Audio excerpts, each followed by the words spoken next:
Hi, everyone, and thank you for joining us at the Legal HR Summit.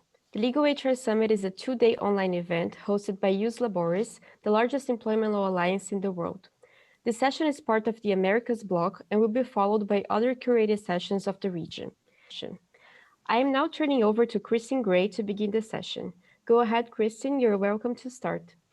Thank you so much, and thank you all for being here. We appreciate you participating in our session. We are going to be covering leading the way with diversity and inclusion through anti-discrimination and equality policies, and the impact that the pandemic has had with everyone going remote and the kinds of special issues that can arise because of this new world that we're living in. I'm a labor and employment lawyer with Ford and Harrison. We are the U.S. affiliate for Jus Laboris, and I'm going to be just going through initially a few major D&I related developments that we've had in the US before passing on to my colleagues. So first, just generally in the US, we had a recent Supreme Court decision that the federal prohibition on sex-based discrimination would also apply to sexual orientation and transgender status. And then in addition to that, we have a recent executive order that came down that impacts the content of certain diversity and inclusion training programs that are offered by federal contractors. And there have been some concerns raised about that in terms of the limitations it could put on federal contractors with their diversity and inclusion efforts.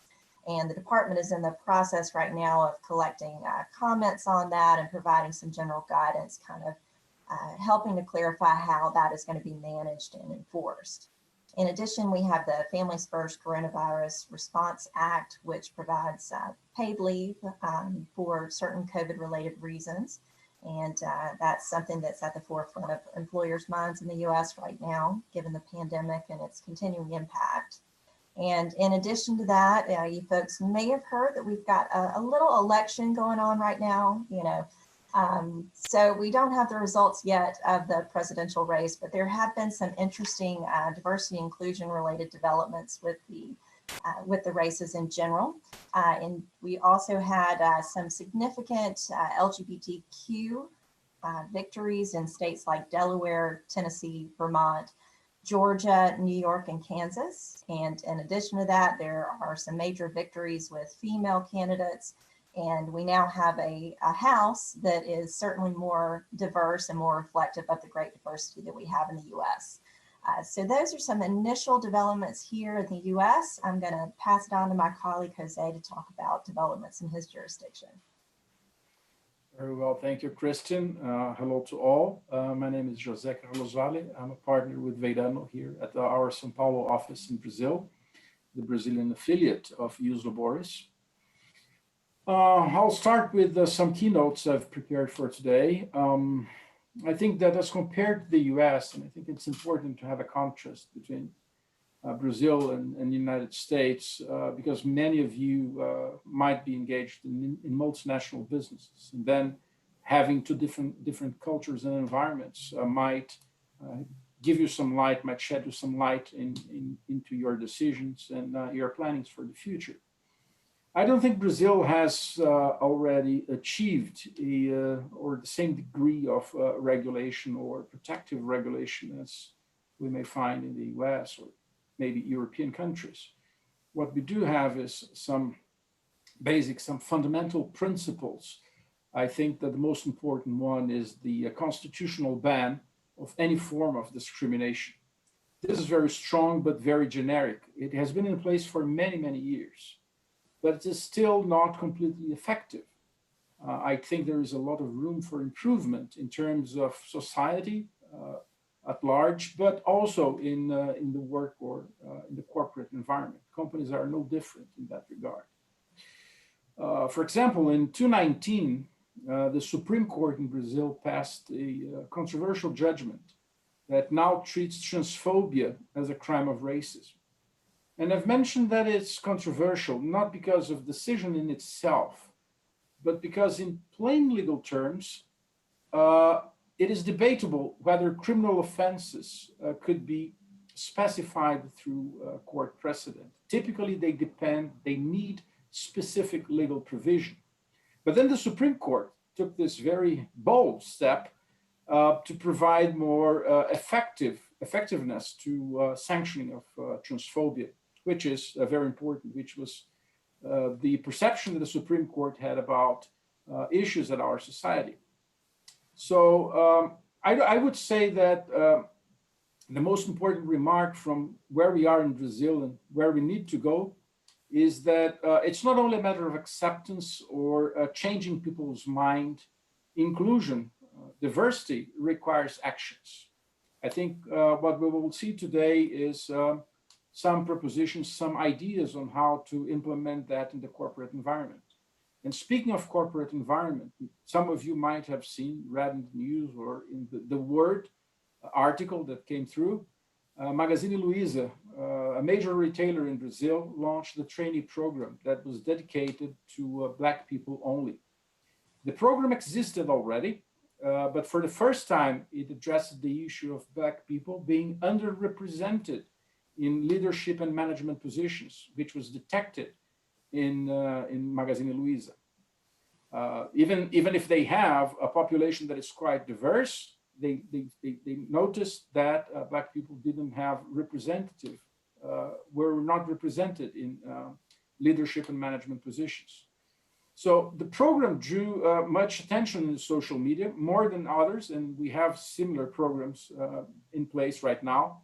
But probably perhaps because Luiza Trajano, who is the founder and chairwoman of the board of Magazine Luiza, she has been very outspoken about minorities for many years, particularly about equal opportunities, equal gender opportunities. She has been very active in promoting women within the organization, so she gets a lot of visibility. And I would say that she gets visibility for the good or for the bad. These are my initial notes. So Kristen, perhaps we can start running the polls, and then we'll introduce to you our guest, Gabriela Hertz, and we will discuss with her some ideas or propositions for you to consider on how to move forward with DNY.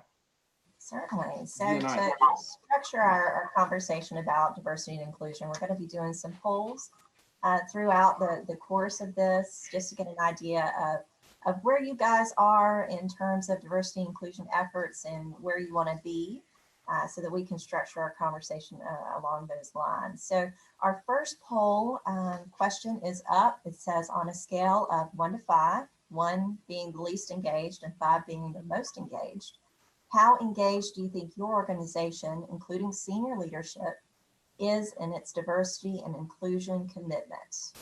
And I'll give you a little bit of time to respond to that.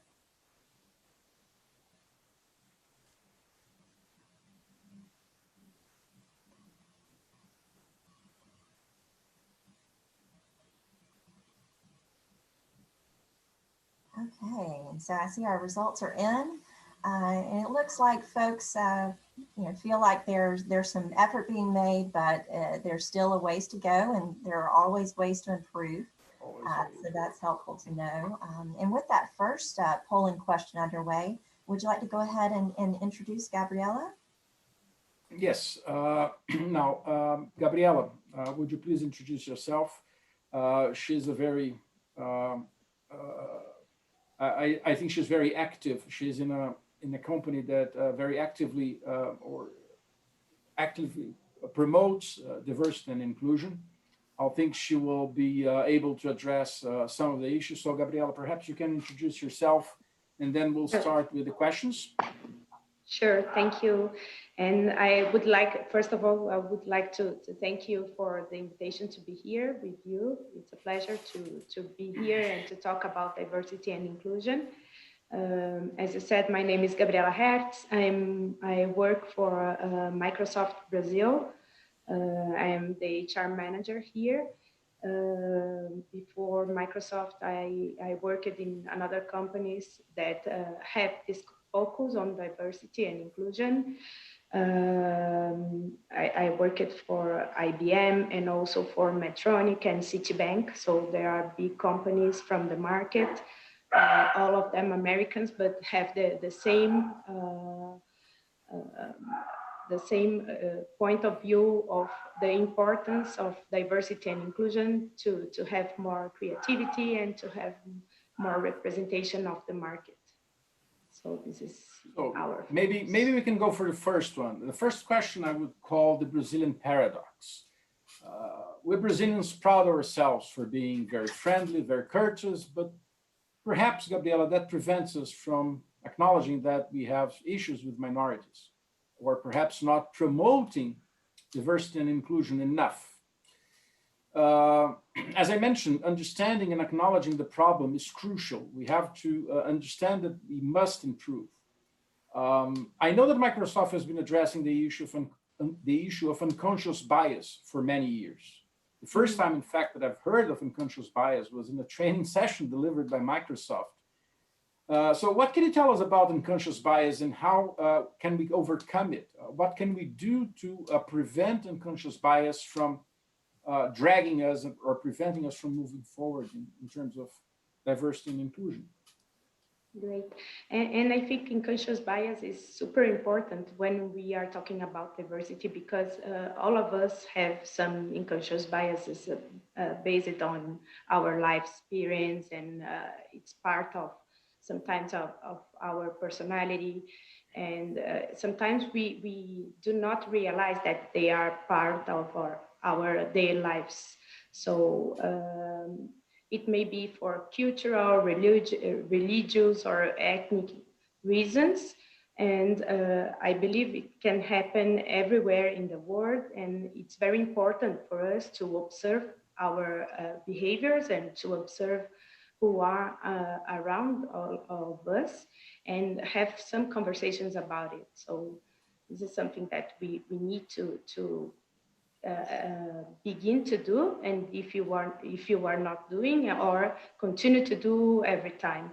So here at Microsoft, we offered a series of mandatory training for all employees and managers of the company. We had 4 modules of unconscious bias and trainings, and in addition, we have more than 10 e-breaks that were developed to create like a self-assessment of each of us of real situations and how we can react in each of these circumstances that we can be exposed. So this creates an even greater awareness, because many times we think we do not have certain type of bias or prejudice. But when we are exposed to some real situations and we see what we can do in this type of situation, we see that still there are some barriers to be crossed. So speaking especially for Brazil, here we have a very veiled prejudice, and we have a very large social inequality. This brings us a scenario of more discrepancy and greater responsibility to create awareness and inclusion. So for these, we have some programs for the inclusion of young apprentices.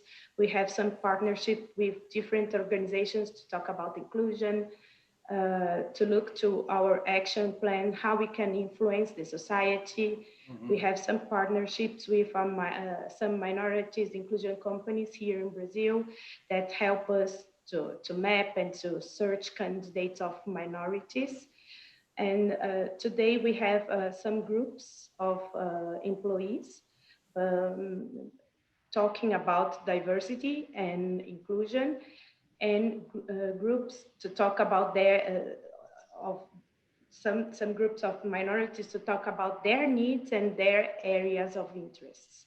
So this is something to have like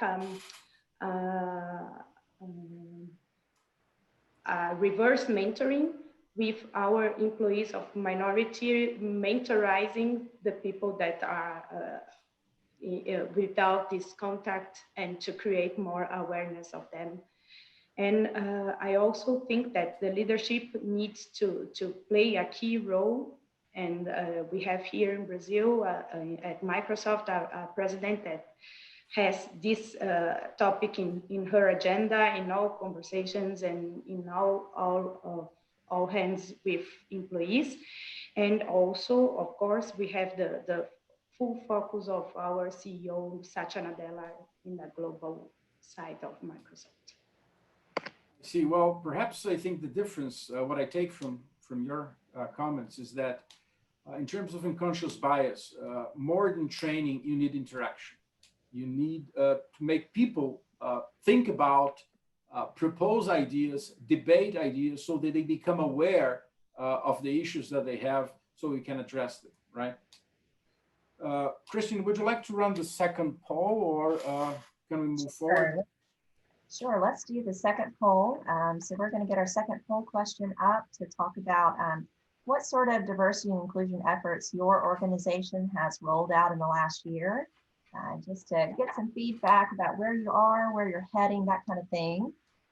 As part of the diversity and inclusion practice group here at Ford and Harrison, we do a lot of diversity training for clients and things like that. And I will say that here in the US across the board, I'm seeing more requests for diversity and inclusion training. I was just talking with a client yesterday about a new program they want to run out. So it's going to be, I think, more of a hot topic going forward, as it should be, because we need to be having these important conversations. And as you said, that without talking about it and acknowledging it, we're not going to make the strides that we need to make in order to achieve our goals. And so I see our results are coming in. Okay. All right. So it looks like folks have been engaging in quite a lot of work about diversity and inclusion, which is wonderful to see. And I think that's fantastic. You know, not only do we as a firm provide diversity and training to others, we also are incorporating a training program for our own employees. You know, we're engaging someone from outside the firm to come in and do that because we're so used to doing the training. It's refreshing to have someone else come in and show us their perspective on training and to get conversations going, because it's so important to have those. So fantastic with the first polling results. Okay. And do we want to move on to the second question about social, economic, and educational issues? Yeah. Yes, definitely. I think, and this came up because my experience with multinational companies doing business in Brazil is that we do have economic and social gaps wherever you go, educational gaps as well. But I think in Brazil, they pose a substantial problem because companies sometimes realize that inclusion faces this barrier, the barrier of educational economic gaps that prevents minorities from actually being very active, applying for jobs and being recruited. So Gabriela, I know that you, from your background, have a very diverse experience in different companies. How do you think companies can make up for such minorities to mitigate that professional disadvantage when you have recruiting programs or candidates that don't even apply to the program? And this has to do with, for example, Magazine Luiza case I've mentioned. Perhaps recruiting is not enough to secure inclusion of minorities. Integration seems to be even more challenging than recruiting. How can you explain to us the importance of that integration and what companies can do to improve it? Sure.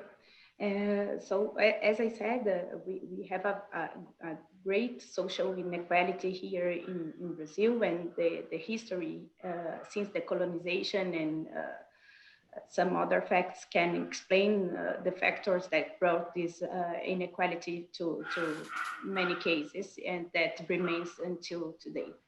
So there are several affirmative actions that can be carried out by the government, and we also see that they are doing the quotas for university positions, as the same for hiring certain minority groups as people with disabilities. So they are doing what they can to impose to the companies and to the universities to include those people. But as you said, this is not all that we can do to make sure that those people are integrated to the society and have the same opportunities. So we need to think about how to develop those people, how to ensure that they are not only having the opportunity to be recruited in our companies, but also to be here and to have a career that allows them to grow and to be in a leadership position and to have their opinion and contribute to the companies in strategic positions and also representing our society.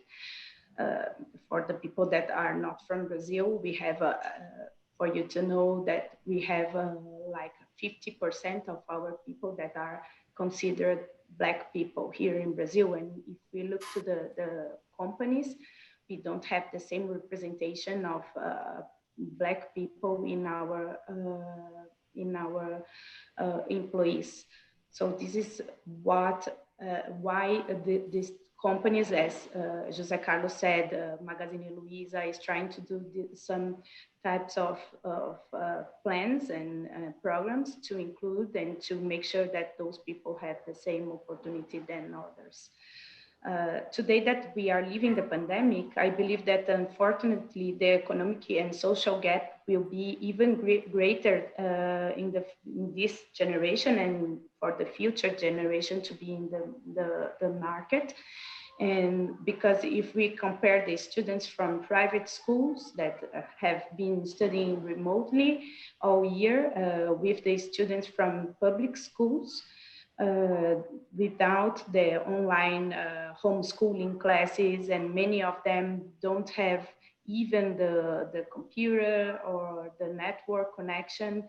So this creates an even greater disparity between the social classes, and which in general we can translate into a strong impact for certain minority groups. In the case of Brazil, we can talk about Brazilian Afro-descendants. So I can share with you some efforts that we are making here at Microsoft for Inclusion. As many of you said, responded in the poll, we have so many efforts to do in recruitment processes. So for instance, for women, we want to make sure that we have in every short list of leadership positions candidates to have a woman in our short list. The same for people with disabilities for some positions that we may map it. So to do this, we invited all of our managers to play a pivotal role, creating a diverse and inclusive culture. This is a critical actions to increase diversity and how we approach recruiting and hiring.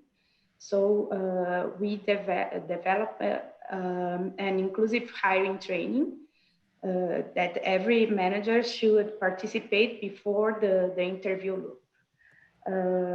In the same way, we are conducting some career talks with definition of succession bench to analyze some aspects of diversity with those people who are part of any type of minority groups, but also if this role is creating an impact internally and in the society.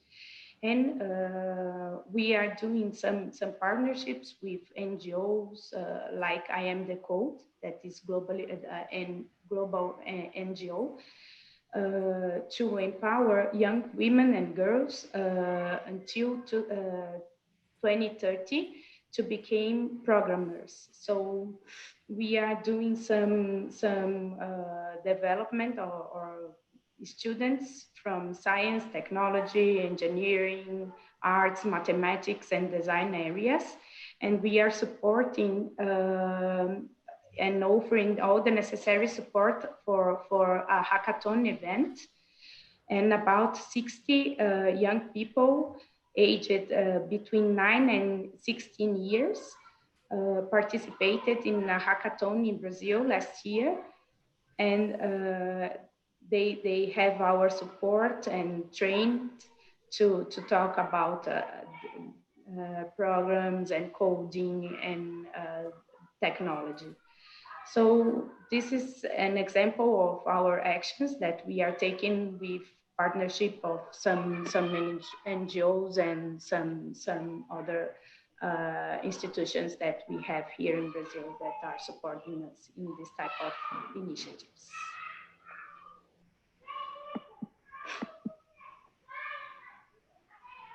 Fantastic. Well, thank you so much for going through those with us. That's really helpful.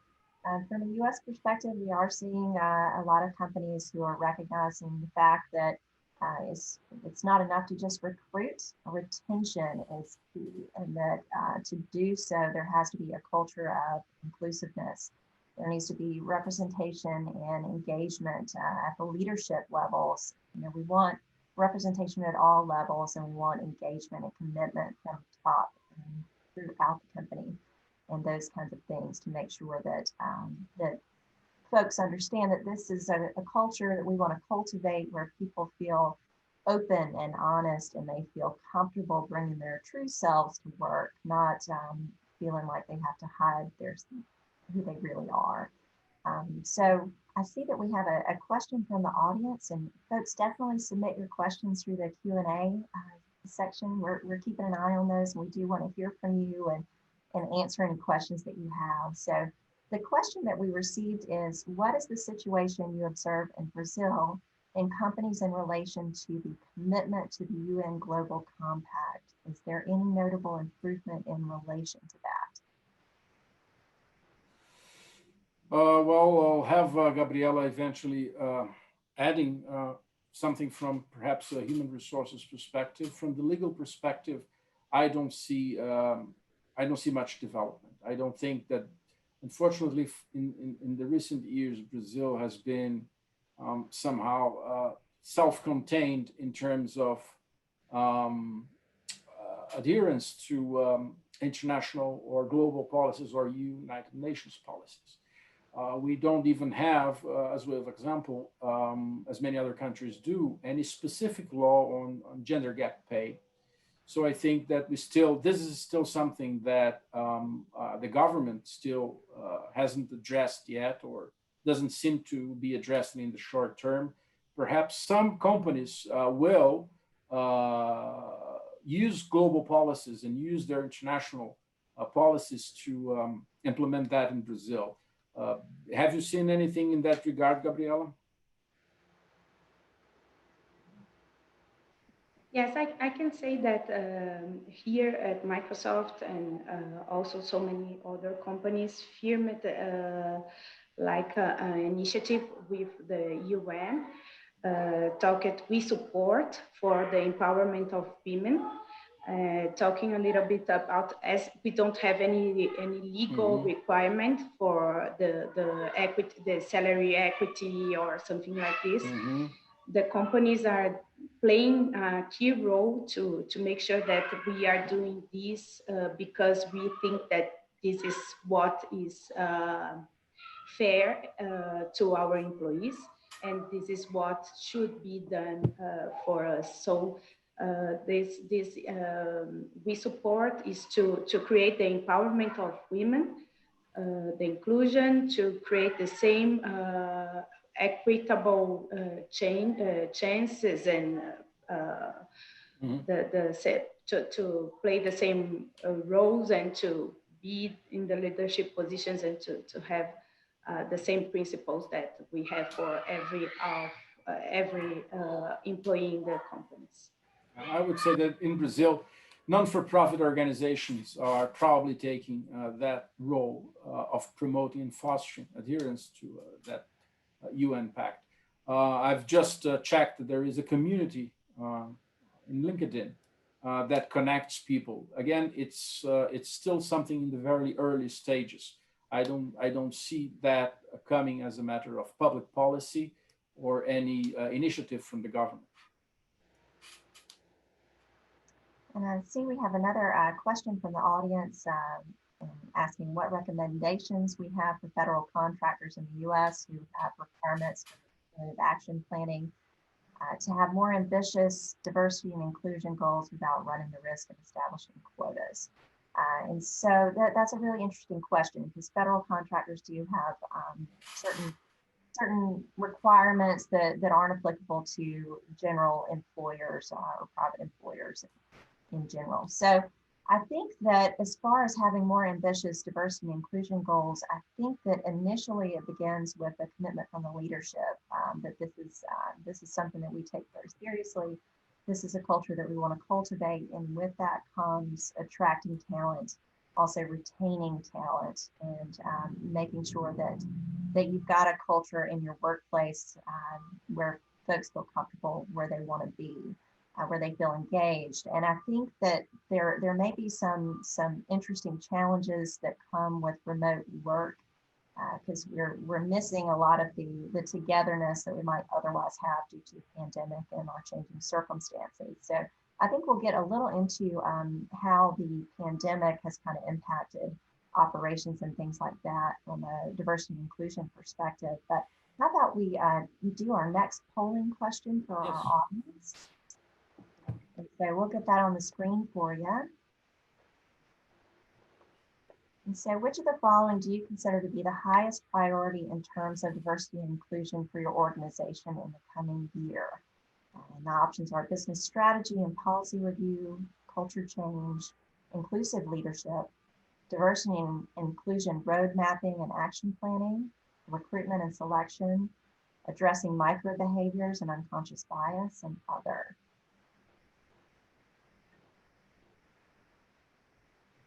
This is a good one. I think so too. I think so Yeah, too. I think it helps us thinking on not only what we're doing, but what we should be doing else. Absolutely. Okay. So highest priority, it looks like we've got diversity and inclusion road mapping and action planning. Yeah, absolutely. And I know employers we constantly recommend that you regularly review your policies and updates to make sure that those are included. But with that, once you have your policies in place, you need to go from there and see what the next steps are. And so do we want to go into our next question about remote work in a digital world? Right. I think this this comes as an universal question. I'll ask Gabriela to address this from a Brazilian perspective, but Kristen, feel free to join in and give your view on the U.S. What we see here today is that pandemics forced many companies to put employees on remote work without much planning or any planning at all. All interaction is now remote. Do you think this lacks empathy? Do you think that remote interaction might need improvement or training to improve the capacity of people interacting and showing sympathy and being compliant with all those diversity and inclusion policies? Do you think in some ways that remote work pose a risk to that, or if it requires some adjustments in the company's policies, Gabriela? At Microsoft, we already worked in a remote model for different reasons, for flexibility, and because we have many teams that work completely in global structures and with teams that often seated in different countries. But I think additional to this, we have a very different scenario today because people are not only working from home, but we are working from home, we are homeschooling our kids, we are cooking, we are prevented to go to everywhere. So this is something that is still is happening here in Brazil. We are in a quarantine since March. So I think it's the longer quarantine country in the world. So for this new model of work, I can say that at Microsoft, we are not overwhelmed with this impact, but without a doubt, in fact, there are some, as we are seated in Brazil and we are a Latin country, that we need the culturally strong need for contact, to be together, to see each other. This is something that creates a great impact. So we are using some internal resources to mitigate the lack of contact. So we are doing so many video conference meetings with the resources that we are trying to increase and adapt every day to meet our demands and the client demands.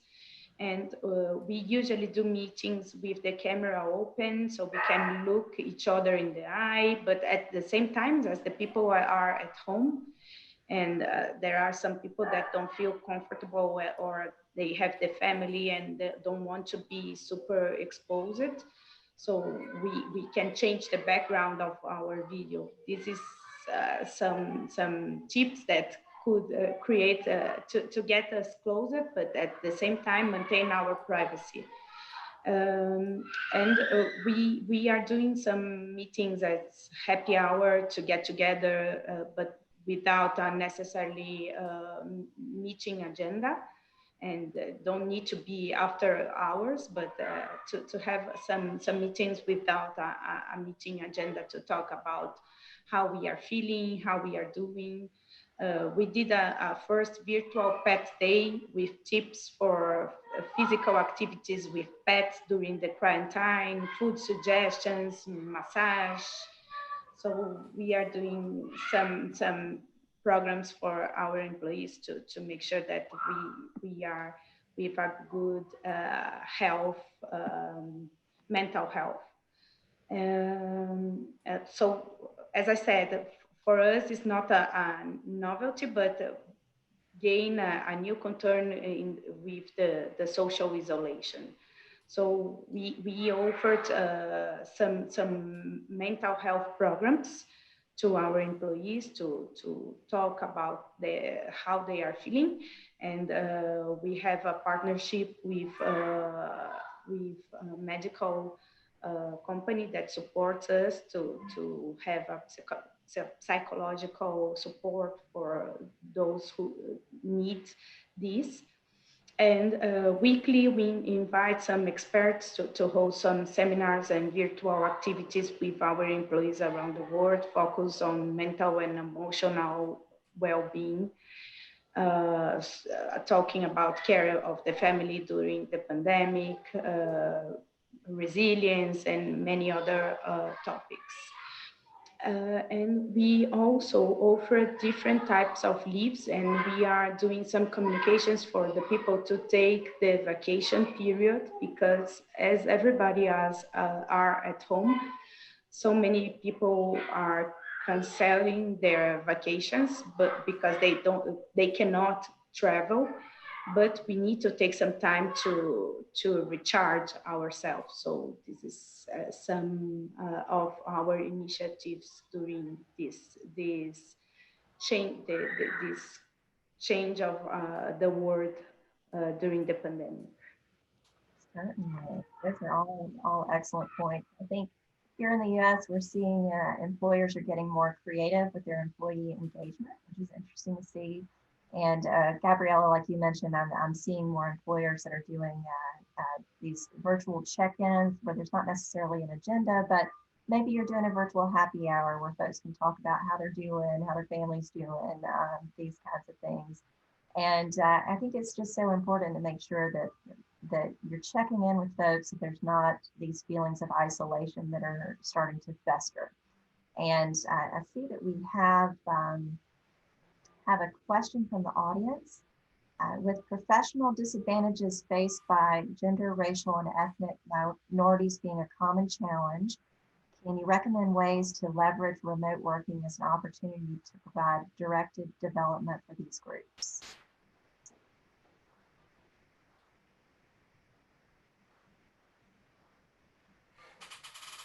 Well, maybe I can start with that one. I think that somehow, ironically, the pandemics and all the remote working and remote contact we have changes the way that we interact with our colleagues, with our co-workers. But in some ways, it's like it expands possibilities. It creates new possibilities. It's easier to promote meetings. We don't want to overdo it because it gets boring, it's tiring, but it's easier to include new people into meetings where otherwise they wouldn't be included, perhaps by some distancing within offices, distancing within departments, or simply because day-to-day work requires you to cut meetings very short and very specific on who participates.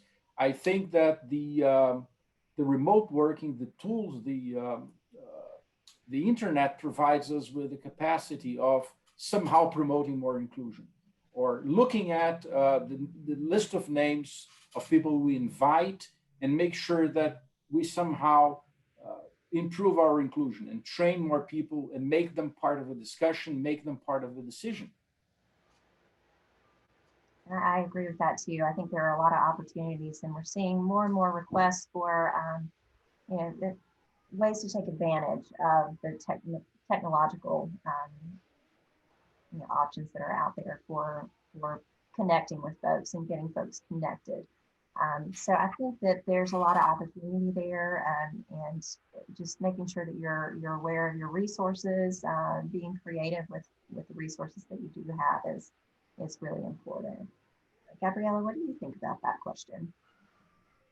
I agree with the point of view that José Carlos said.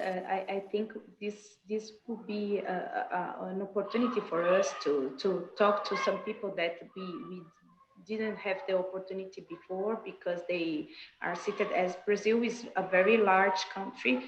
Sometimes we cannot talk to people of other states and that could join us working on a virtual manner. And now we are more open to this because we used to work remotely for years, but I think now the mindset and some managers that didn't have this opportunity before to have all the team working remotely, they needed, now all of us needed to work in this way.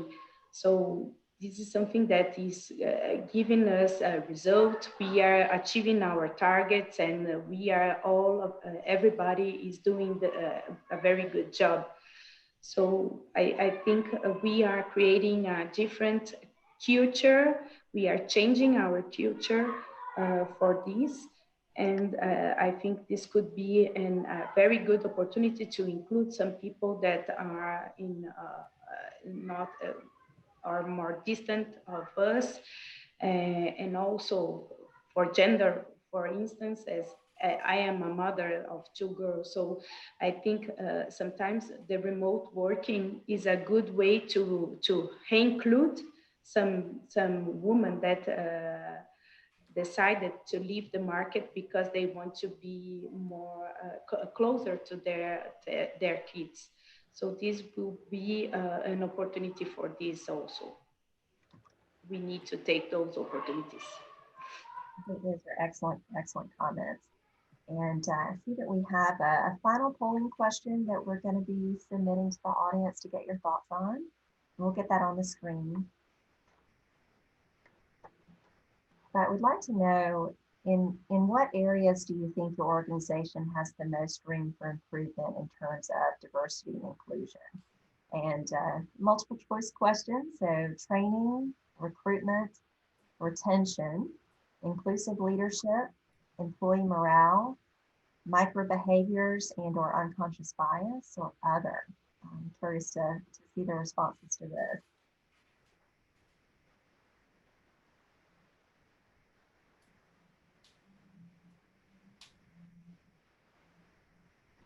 And I think, with the remote working, employee morale may be a little different than usual, but I see that inclusive leadership seems to be the one that's leading this polling result. But I think it's just so important to have leadership that is committed, that is inclusive, that's representative. Is very, very important to have. So I see that we have about a minute left. Are there any final comments or any final questions from the audience?